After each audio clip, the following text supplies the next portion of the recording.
Bon, alors là, c'est rare qu'on fait ça. Habituellement, c'est un épisode par semaine, mais là, j'avoue, je suis resté un peu sur ma faim avec la chronique de Godefroy samedi dernier sur les arrêts au sol, où il a repris essentiellement la position qui était en phase avec l'Institut national de santé publique, qui avançait que les arrêts au sol, la transmission pouvait se faire à moins de 2 mètres. Et là, vendredi, sort dans Le Devoir un article d'Alexis Réopel qui expose un peu le fossé scientifique entre les deux positions sur les aérosols. Et moi, sur Twitter, j'ai vu passer beaucoup de gens, et on l'entend déjà. On va la saluer tout de suite. C'est Nancy Delagrave. Bonjour.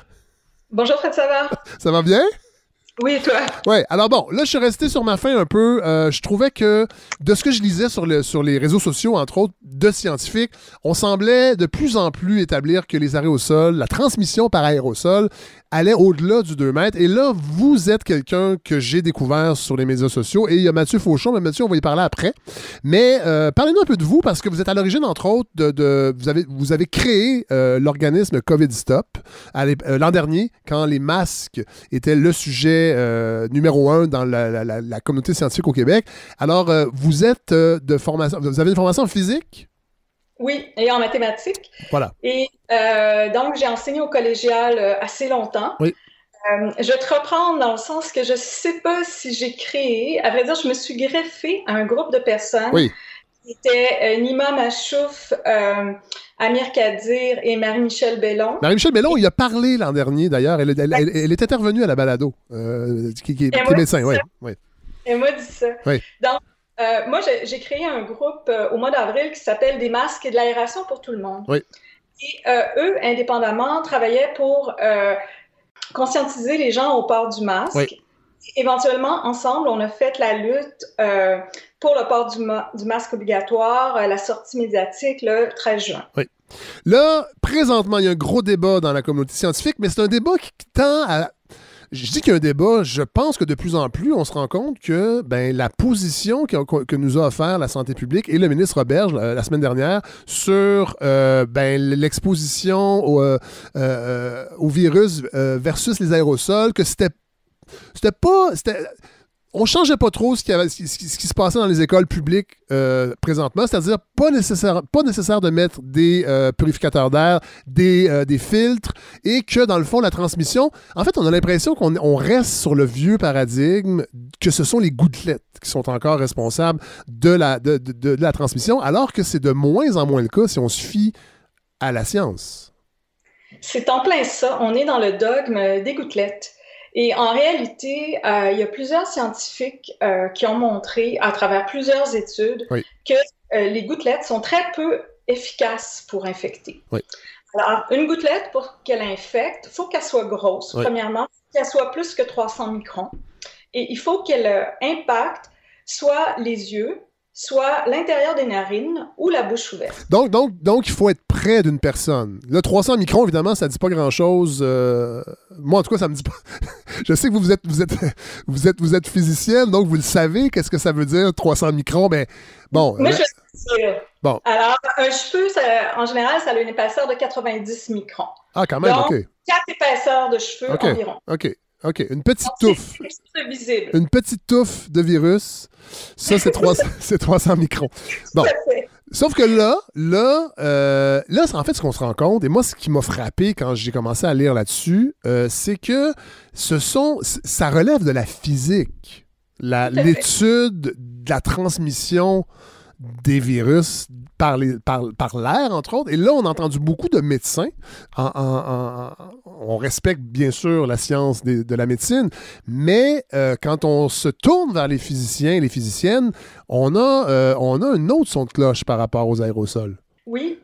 Donc, les médecins, à mon avis, sont les maîtres de ce qui se passe à l'intérieur du corps. Oui. Donc, le virus, à partir du moment qu'il sort d'une alvéole et donc qui est expiré, oui. Ça, c'est de la physique. Oui.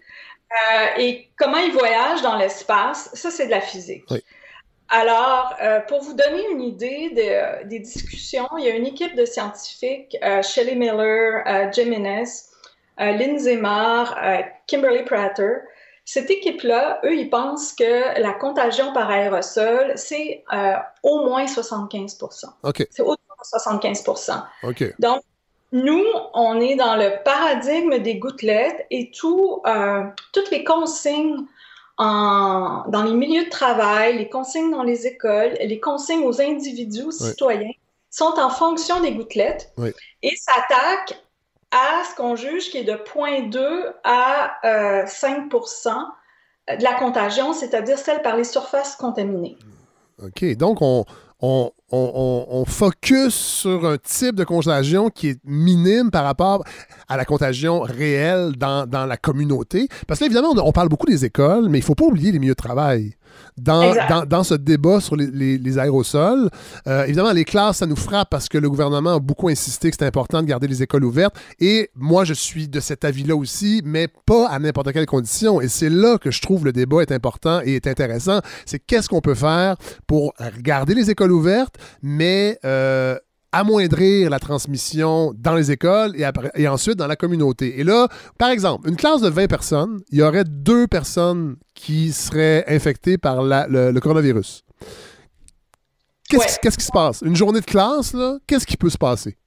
J'ai des calculs que j'ai faits il y a quelques mois. Il y avait justement 20 occupants, mais là, il y avait seulement une personne contagieuse. Okay. Donc, avec une personne contagieuse, après une journée d'école, si le niveau de CO2 moyen atteint 2125 parties par million, là, on est rendu que chaque personne a 10,4% de chances d'être infectée. Donc, s'il y a 2 personnes qui sont contagieuses, on multiplie presque par 2, on est rendu environ 20%. Et ça, c'est une moyenne. Et là, on parle de 2100 ppm. Le gouvernement, le ministre Roberge disait, en moyenne, les classes, on a mesuré que c'était 800, mais c'est pas tout à fait vrai, ça non plus, là. Non, en réalité, ce qu'on a fait, c'est qu'on a fait quelque chose de vraiment, tant qu'à moi, horrible et anti-scientifique. C'est-à-dire qu'on a mesuré le taux de CO2 avant que les occupants arrivent. Alors, on s'entend qu'on aurait pu le mesurer à l'extérieur. Ça nous aurait donné la même chose. C'est quelque chose qui n'est pas indicateur de la qualité de l'air. Et là, on l'inclut dans la moyenne. Donc, ça, on fait vraiment baisser la moyenne. Et ensuite, on a fait quelque chose que, dans le fond, dans les classes, ça ne se passe pas. On a pris la deuxième mesure premièrement, après un petit laps de temps. On sait que les élèves, ils peuvent être 2 heures consécutives dans la classe. Et on a pris aussi la deuxième mesure après 20 minutes d'aération.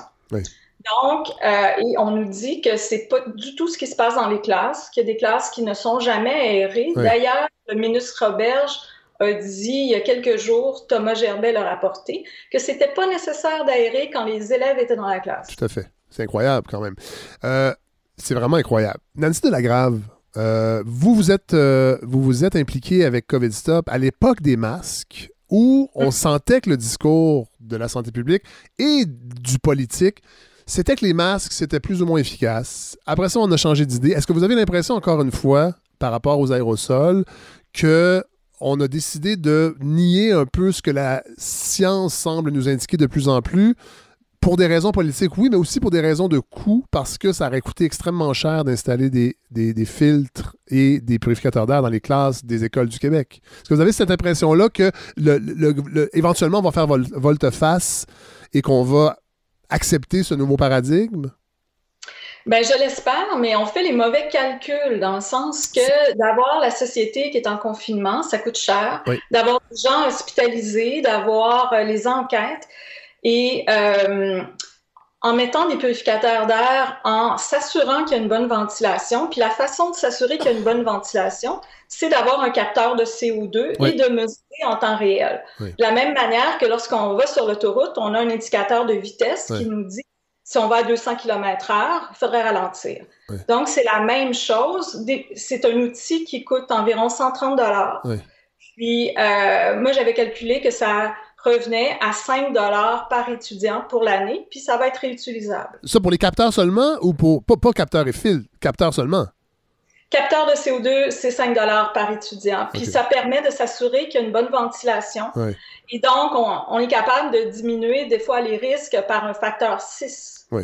Donc, de baisser de 6 fois les chances que le virus se propage dans la classe. C'est bien ça que je comprends? Autrement dit, c'est qu'au lieu d'avoir 6 étudiants qui ramènent le virus à la maison, il y en aurait seulement un. Ah oui, mon Dieu, c'est énorme. Donc, il n'y a pas de risque zéro, non, mais évidemment. Beaucoup le risque. Ouais. Et pourquoi vous pensez que le gouvernement est si réfractaire? En tant que scientifique, là, vous voyez ça depuis le début de la pandémie. On le sait qu'il y a eu beaucoup de critiques.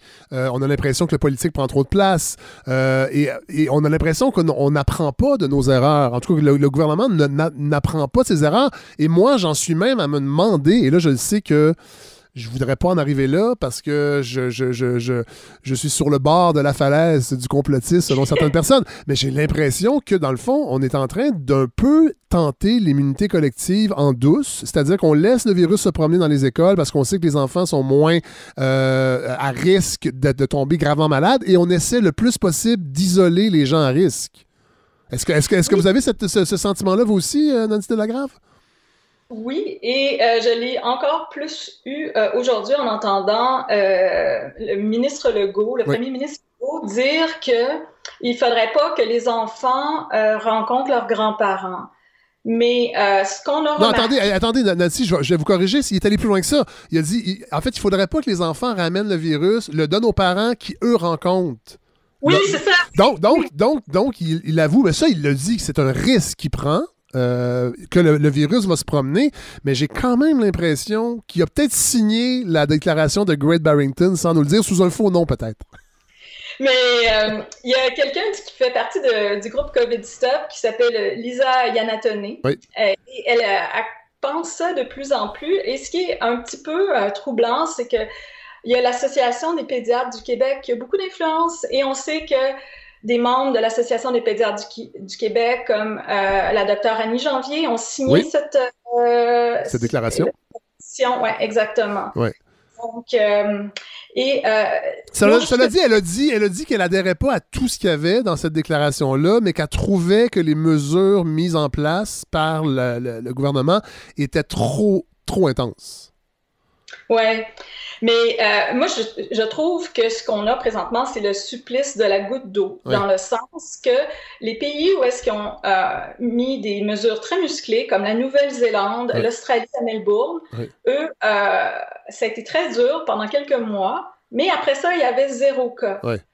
Alors que nous, le feu, il est toujours en train de brûler quelque part. Il y a des feux de broussailles, il y a des feux de brindilles. Et là, ça ne fait que perdurer la question du confinement. Et je ne pense pas que la vaccination va tout régler. Pourquoi? Parce que, premièrement, elle n'est pas efficace à 100% et on n'a pas des données sur, dans l'immunité à long terme. On a seulement des données sur de l'immunité pour 3 mois. Et on a plusieurs cas de réinfection qui sont documentés. Donc, ça me questionne. Mais là, les aérosols, cette idée-là, c'est un vieux problème. En fait, c'est un vieux débat dans la communauté scientifique. Hein? Puis c'est pour ça, peut-être qu'encore aujourd'hui, sans vouloir mettre la mauvaise foi dans les mains uniquement du gouvernement, j'ai quand même l'impression que, et vous me le disiez quand on s'est parlé avant de convenir qu'on allait se parler à la balado, que c'est une vieille problématique, ça, la transmission aérienne des maladies. Ça fait longtemps que ça fait débat dans la communauté scientifique. Oui, alors, il y a l'histoire du médecin Chapin du Rhode Island. Alors, lui arrive et il se bat contre la théorie des miasmes, donc un peu des mauvaises odeurs qui flottent dans l'air. Et là, il dit... excusez-moi, on parle de quelle époque? 1910. 1910, voilà. Alors, à l'époque, pendant qu'il y a eu la grippe espagnole, par exemple, on ouvrait les fenêtres, même, c'est pour ça que les chauffages à fournaise avaient été inventés à New York, parce qu'on voulait laisser les fenêtres ouvertes, même en hiver. Donc, lui, le Dr Chapin, il se bat contre ça, et il dit, pour avoir une preuve de la transmission aérienne du virus, il faut des preuves extraordinaires. Sauf qu'il met la barre pour la preuve, dans le fond, de la transmission par aérosol, mais il ne la met pas pour la transmission par gouttelette. Or, dans toute l'histoire des virus respiratoires, il n'y a jamais eu un cas documenté de contagion par gouttelette. Ah oui, pour vrai, ça? Oui. Oui, c'est écrit dans plusieurs... articles scientifiques. Mais pourquoi encore aujourd'hui, puis on se rappelle au début de la pandémie, puis même encore, on insiste se laver les mains, respecter la distanciation. Je pense qu'il y a encore des gens qui lavent leur épicerie. Les chances d'attraper la COVID de cette façon-là sont visiblement très minces. Et pourquoi on persiste à penser que c'est encore comme ça que ça se transmet, même au sein de la santé publique, visiblement, en tout cas, de plusieurs membres de la santé publique? Je pense qu'un des problèmes avec la santé publique, c'est que c'est surtout des médecins. Ce n'est pas une équipe pluridisciplinaire. Oui. Donc, en ayant juste des médecins, et malheureusement, on a des membres de COVID qui nous le disent, des médecins, oui. Ils nous disent, on apprend par cœur, nous. Ah oui. Et, les choses sont transmises, le savoir est transmis de livre de médecine en livre de médecine. Oui. Et les mauvaises idées, les fausses conceptions aussi. Oui. Donc, en 1930, arrive un scientifique, le docteur Wells, de Harvard, oui. Et il travaillait, il était, je pense, ingénieur, oui. Et il travaillait avec sa femme, qui est un médecin, et il montre que toute la conception du docteur Chapin est erronée. Oui. C'est-à-dire que il donne la taille correcte des aérosols, c'est-à-dire 100 microns. Oui. C'est-à-dire que tout ce qui est moins de 100 microns va rester dans les airs un certain nombre de secondes. Plus c'est léger, plus que ça reste longtemps. Oui. Ça peut rester plusieurs jours oui. en suspension dans les airs. Oui. Donc, lui, il donne ceci. Et le docteur Chapin avait dit que la tuberculose, par exemple, c'était par gouttelette. Oui. Wells démontre que non, c'est par aérosol. Oui. Et il y a plein d'autres maladies comme la rougeole, etc., que finalement, les scientifiques ont montré que ce n'était transmis que par aérosol. Ah, oui. Donc, c'est ça qui est dommage, c'est que il faudrait tout revoir cette façon-là de penser. Et j'ai même vu des discussions entre médecins. C'est-à-dire que pour les gens qui étudient en maladies infectieuses, ils disent qu'il faudrait qu'ils voient les aérosols en dernier oui. parce que tout ce qu'on leur a montré avant était erroné. Ah, donc, oui. Ils vont pouvoir les avoir. Ils vont pouvoir avoir la bonne information. Et moi, ce qui m'inquiète aussi un peu dans tout ça, c'est le manque de documentation. On l'a vu aussi, là, aujourd'hui, on a annoncé que, en fait, le premier ministre Legault a dit qu'il allait publier toutes les recommandations écrites de la santé publique, mais il paraît qu'il n'y en a pas tant que ça. En tout cas, du docteur Arruda, il n'y en a pas tant que ça. Et ça aurait été peut-être une occasion aussi de garder cette documentation-là pour les prochaines pandémies, parce qu'il va en avoir d'autres. Oui. On peut s'attendre à ça. Et si on prend encore du retard à comprendre le mode de transmission, on est dans un joyeux pétrin. Absolument. Le mode de transmission, c'est la base. Imaginons là, que la santé publique fait un examen. Présentement, tant qu'à moi, leur base est mauvaise. Donc, moi, je pense pas... C'est une grosse assertion, ça, quand même, Nancy Delagrave, de dire ça, là. Mais c'est parce que je suis pas la seule à la faire. Puis c'est que c'est jamais mon point de vue. C'est toujours le point de vue des scientifiques de l'air. Oui. Et de l'air et de la COVID, je vais nommer José Luis Jiménez. Qui est à l'Université du Colorado, hein, c'est ça? Exact. Oui. Lindsay Marr, qui est à Virginia Tech, Shelley Boulder, qui est Colorado. Ils sont très forts en aérosol au Colorado. Tu as Donald Milton, qui est un médecin de santé publique, spécialiste des virus respiratoires. Il les évalue avec une espèce de corne. Dans le fond, c'est qu'il va tout analyser, toutes les exhalations, les particules excrètes. Oui. Lydia Moraska, ils sont vraiment... il y a consensus. Et il y avait consensus à la fin du mois d'août. Oui. Et j'ai assisté à ces webinaires-là. Le Dr Fauci, d'ailleurs, y a assisté. Tout à fait, ben oui. Puis d'ailleurs, je pense que c'est à partir de là que les écoles anglophones, entre autres, ont réagi, parce que les aérosols, on en parle depuis le mois de septembre sur les médias sociaux, et ça vient beaucoup de la communauté anglophone, entre autres.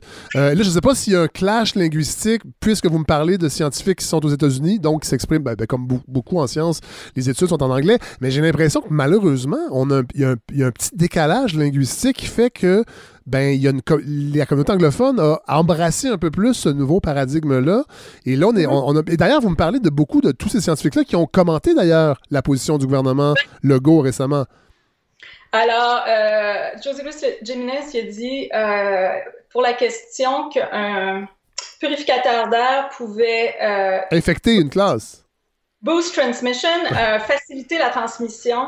Il a dit que c'était BS, bullshit. Ça, c'est le ministre Roberge qui a dit ça vendredi dernier. C'était mieux de ne pas en mettre. Si on les met d'une mauvaise façon, on va causer plus de mal que de bien. Oui, alors ça c'est complètement... écoutez, c'est tellement avoir tout à l'envers. Alors, tu as des purificateurs qui purifient, qui retiennent 99,97% des particules infectieuses exhalées par l'humain. Ouais. Donc, une étude allemande a montré que en mettant 3 à 4 purificateurs d'air, après 30 minutes, il y avait 90% moins de particules infectieuses. Donc, là, imagine que tu as de la fumée là, dans une pièce, tu as 100% de fumée, puis là, après ça, tu as 10% de fumée. Oui. Alors, ils sont en train de nous dire que d'avoir mis un purificateur, ça pourrait augmenter la transmission. La fumée, en fait, d'augmenter la fumée. Si on regarde l'exemple, mais non, c'est ça, ça pourrait générer de la nouvelle fumée. Ça me semble fumiste comme argument. Bon, Nancy Delagrave, je ne vais pas vous retenir trop longtemps, puis je veux qu'on aille parler à Mathieu Fauchon parce que lui a amené sa machine à détecter le CO2, puis je veux qu'il nous en parle parce que il y a 3 jours, il l'a fait pendant 2 jours, et il a créé un guide. Vous l'avez aidé d'ailleurs pour ce guide à l'intention des classes qui ont peut-être pas envie d'attendre les nouvelles conclusions du ministre Roberge et qui ont envie d'aller de l'avant pour bien ventiler leur classe. J'espère que ça va faire son chemin. Moi, je pense que oui, sincèrement. Moi, j'ai l'impression que ce gouvernement-là est un peu orgueilleux et qui finit par reculer et réavancer dans la bonne direction. Je ne sais pas si c'est votre sentiment, je l'espère. Là, les cas ont baissé d'ailleurs un petit peu. Oui. Le gouvernement en a pris une responsabilité grâce au couvre-feu. Là, évidemment, s'il y a de la transmission dans les écoles, on va avoir les résultats dans quelques jours. 8 jours à 2 semaines, ouais. Bon, fait qu'il faudra surveiller ce qui va se passer la semaine prochaine, mais en même temps, si les gens se font pas tester, parce que les tests ont baissé un petit peu aussi, on était à 20 000, je pense, ce week-end. Bon, vous, là, je termine avec ça, vos impressions, là, je veux pas faire qu'on joue au devin, mais les prochaines semaines, là, on s'enligne vers quoi, selon vous? Dans votre regard de physicienne? Écoutez, j'espère que les modes de transmission vont être acceptés, qu'on va faire plus de place aux aérosols, mais écoutez, j'ai tellement été souvent déçue par ce gouvernement-là, par l'INSPQ, que je ne me prononce pas là-dessus. J'espère que les tests rapides vont être déployés dans les écoles. Oui. Ce serait une très bonne chose. Oui. Et j'espère que les mesures qu'on a présentement, comme le couvre-feu, vont durer assez longtemps pour avoir un effet et baisser la transmission. Je ne sais pas si vous vous rappelez du premier niveau là, qu'on avait cet été qui était vert. Là. Oui. Si on pouvait se rendre jusqu'au niveau vert, ce serait pas pire. Ben, Nancy Delagrave, merci de nous avoir partagé vos connaissances et votre analyse. Je garde votre numéro de téléphone. Vous êtes une nouvelle intervenante dans la grande communauté de cette balado, puis on risque de se parler peut-être très bientôt. J'espère que non, mais en même temps, si on le fait, ça va être intéressant. Mais bon, j'espère qu'on pourra attendre quelques semaines avant de vous reparler. Merci, Nancy Delagrave. Ça me fait plaisir, Fred. Au revoir. Bon, là, on vient de parler à Nancy Delagrave, physicienne. Et là, on va aller ailleurs, mais pas tant que ça. Mathieu Fauchon, bonjour. Bonjour. Un plaisir de parler à un ancien de « Et Dieu créa la flaque ». Eh boy! Habituellement, c'est un ancien de la soirée. Mais oui, j'ai déjà été à Dieu créa la flaque. Oui, je regardais Back in the Days. À l'époque où j'étais un dessin informatisé. Non, c'est pas vrai. Non, mais en fait, c'est à l'époque où il faisait la flaque. Évidemment, c'était des dessins d'ordinateur. Et des fois, il se rendait compte qu'il manquait 2 minutes. Puis comme c'était une lourde programmation, il m'appelait. Puis là, je faisais un petit remote, là, c'est-à-dire un faux reportage à distance dans le bulletin de nouvelles avec Gérard. Oui, vous étiez reporter tout-terrain. D'ailleurs, j'avais trouvé à un moment donné l'agenda caché de Stephen Harper et j'étais dans un container au centre-ville. Un normal Esther. Voilà. Bon, non, on parle pas de ma formidable carrière, Mathieu Fauchon. On parle de vous. Je vous ai découvert sur les réseaux sociaux, sur Twitter, entre autres, sur toute cette histoire des arrêts au sol, mais avant ça aussi sur la pandémie et ce qui se passait dans les écoles. Parlez-nous un peu de vous. Vous n'êtes pas un spécialiste des aérosols. Absolument. Mais vous travaillez avec de futurs petits spécialistes, peut-être, des aérosols. Qui sait? Oui, effectivement, moi, je suis éducateur spécialisé dans une école primaire, un lieu où, semble-t-il, tout est sécuritaire. Bon, voilà. Et là, vous avez été alerté par la position du gouvernement, entre autres sur les masques à l'époque, là, sur les aérosols. Votre sentiment, là, ça fait quoi? Ça fait une semaine que les plus jeunes sont retournés à l'école, plus d'une semaine. Votre sentiment jusqu'à présent, là, vous le vivez, là, dans l'école? Oui, jusqu'à date, ça se passe relativement bien. Je veux dire, là, qu'est-ce qui a changé dans les écoles primaires, c'est le port du masque pour les élèves de 5e et 6e année. Voilà.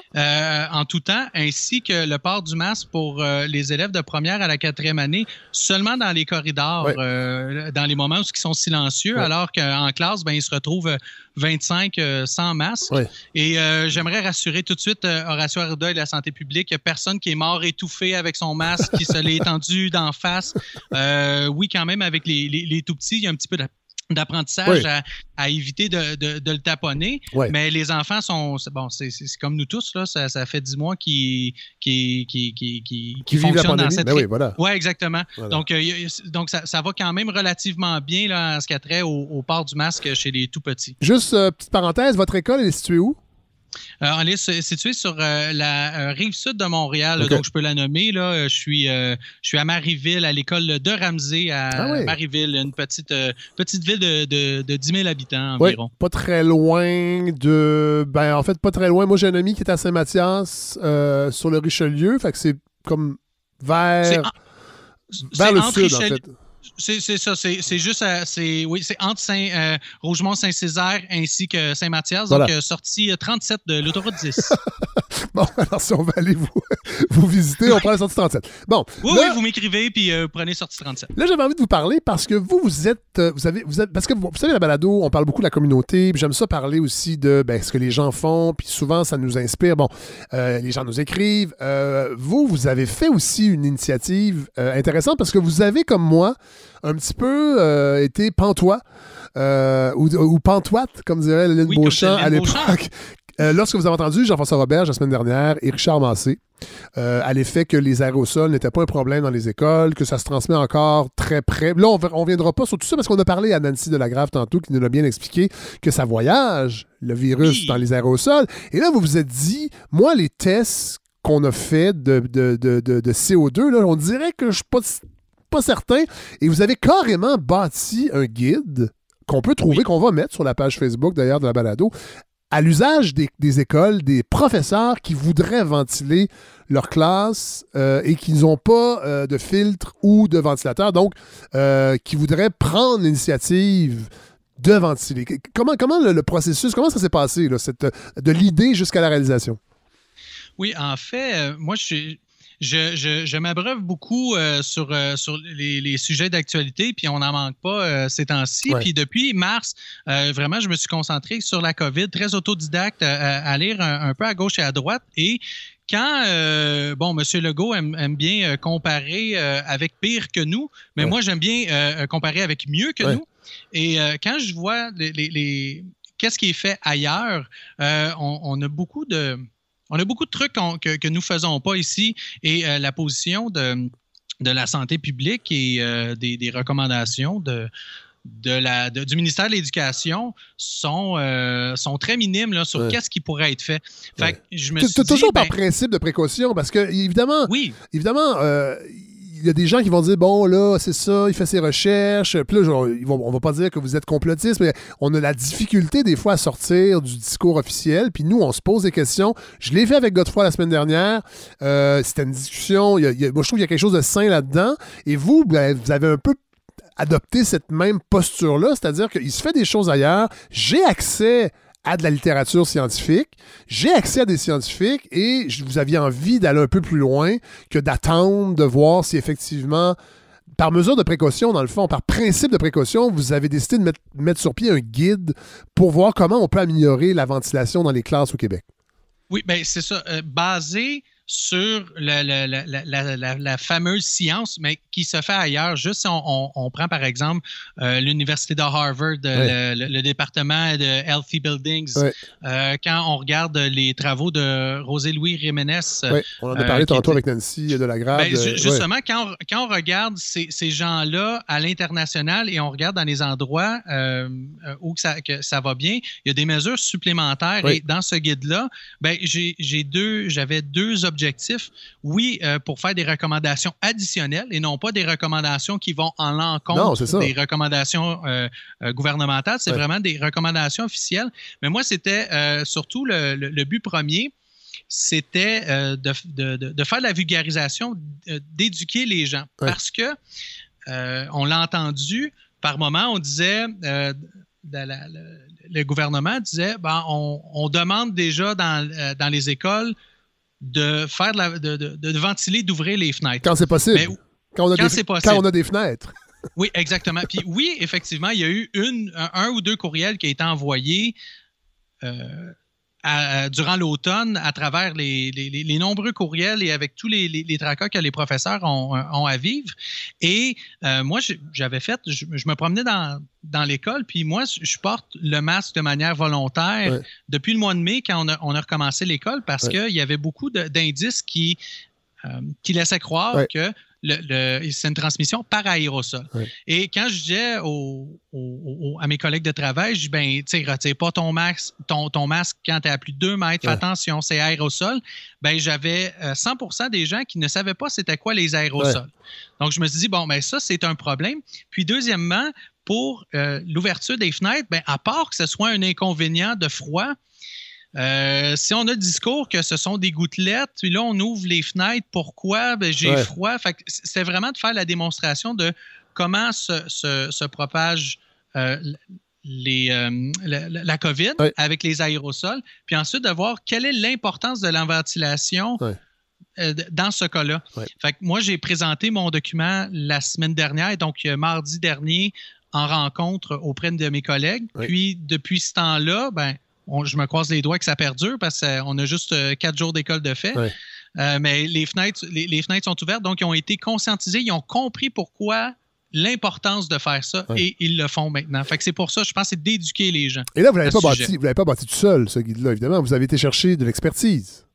Oui, absolument. Je me suis... déjà, j'avais cumulé des infographies depuis quelques mois et j'ai mis ça dans un document PowerPoint. Je l'ai bâti selon ce que je pensais. Puis, je suis allé chercher de l'aide de 2 personnes. Nancy Delagrave, que vous avez parlé précédemment.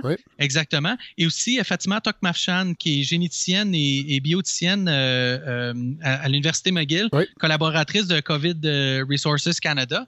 C'était elle, entre autres, je pense, en septembre, lorsque Arruda avait laissé prétendre que le bilan du Québec était peut-être moins bon à cause peut-être d'une souche plus virulente au Québec. Elle était sortie dans les médias, notamment anglophones, et pour déconstruire là, cette hypothèse-là que Dr Arruda avait avancée, puis après, on n'en a plus jamais entendu parler. En fait, et probablement que c'était déjà les aérosols, dans le fond, qui étaient la source qui fait qu'on ne pouvait pas évaluer correctement que c'était pas une souche virale différente. C'est probablement que ça se transmettait plus qu'on pensait par les aérosols, mais on n'avait pas accepté ce paradigme-là.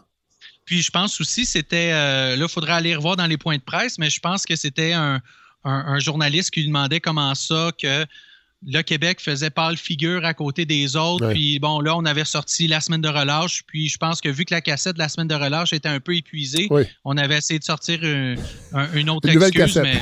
Oui, voilà. Bon, là, vous avez installé, vous avez fait la présentation. Est-ce que la direction de votre école, parce que là, on lit beaucoup. Moi, je suis évidemment Olivier Drouin de COVID École qui nous fait des captures d'écran de parents qui reçoivent, entre autres, des menaces à peine voilées des directions si les parents gardent leur enfant à la maison, qui vont les dénoncer à la DPJ. On a l'impression que les directions d'école se durcissent, évidemment pas toutes. Est-ce que de votre côté, quand vous êtes... Parce qu'évidemment, il faut que la direction d'école aussi accepte cette idée-là, que c'est peut-être pas les gouttelettes, que peut-être que par précaution, on devrait élargir le spectre d'où peut provenir le virus. Est-ce qu'ils ont collaboré avec votre initiative?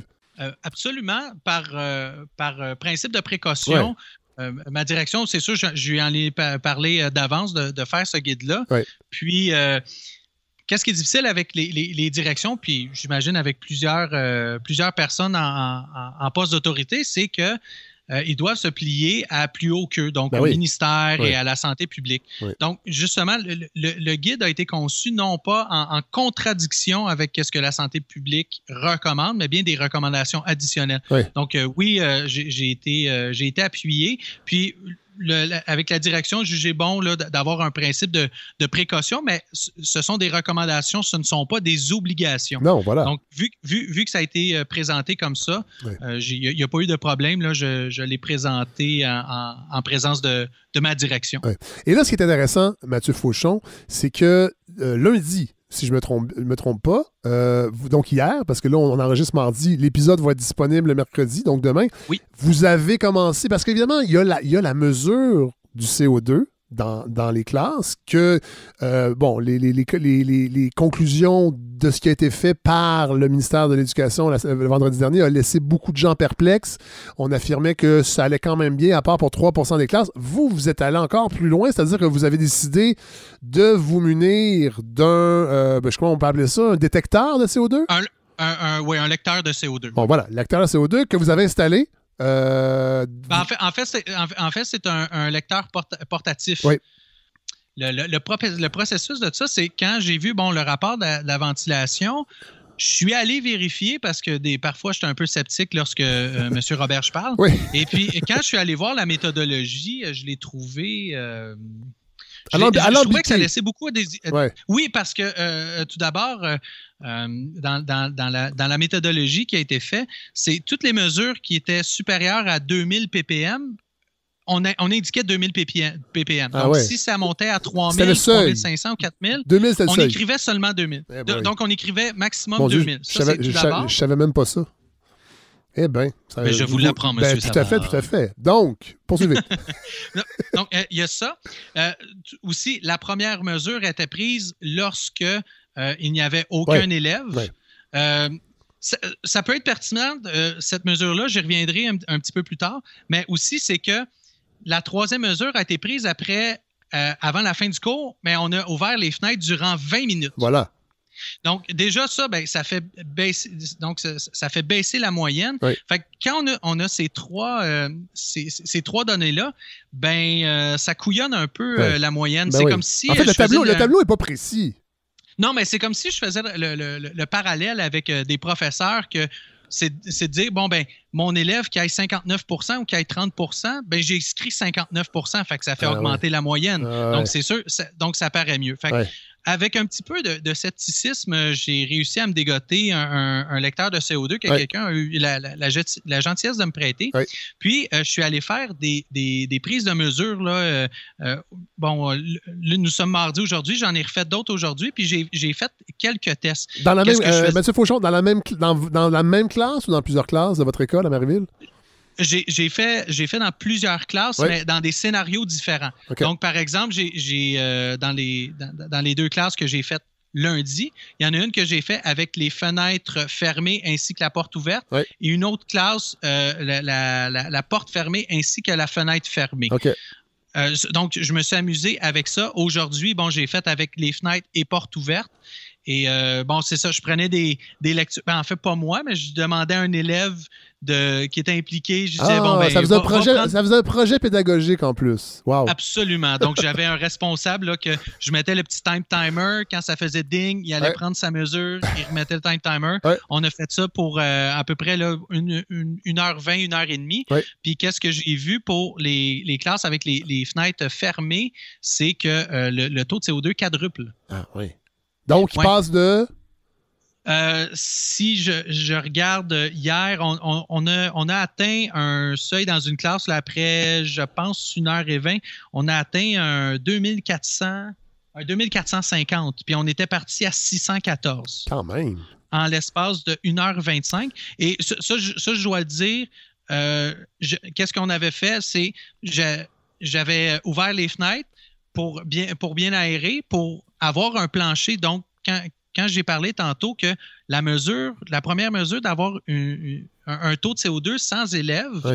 Ça peut être intéressant, mais si on veut calculer la gradation, pas nécessairement une moyenne. Oui. Fait que moi, j'ai fait le plancher, donc à une première mesure, quand les élèves arrivaient à 614, oui. c'est de voir 10 minutes plus tard, on était rendu à 981. 20 minutes plus tard, on était rendu presque à 1200. Fait qu'en l'espace de 20 minutes, on a doublé à ce moment-là. Incroyable, quand même. Et ça, c'est la classe avec donc les fenêtres fermées, mais la porte ouverte. Ça, c'était porte et fenêtre fermées. Bon. Avec la porte ouverte, oui. On est arrivé à 1800. Donc, à peu près dans un même laps de temps, là, en 1h30, on est parti de 470 et on a augmenté à 1800. Mais 1800, c'est 1000 de plus que ce que recommande la science des aérosols.